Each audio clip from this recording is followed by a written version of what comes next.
اعوذ باللہ من الشیطان الرجیم بسم اللہ الرحمن الرحیم هل ينظرون إلا أن تأتيهم الملائكة أو يأتي أمر ربك كذلك فعل الذين من قبلهم وما ظلمهم الله ولكن كانوا أنفسهم يظلمون فأصابهم سيئات ما عملوا وحاق بهم ما كانوا به يستهزئون۔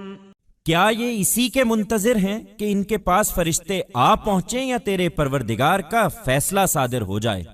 ان سے پہلے والوں نے بھی یہی کیا تھا، پھر جو کچھ ہوا وہ اللہ نے ان پر کوئی ظلم نہیں کیا بلکہ وہی اپنے اوپر ظلم کر رہے تھے، سو ان کے کرتوتوں کی سزائیں ان کو ملیں اور جس چیز کا مذاق اڑا رہے تھے اسی نے ان کو گھیر لیا۔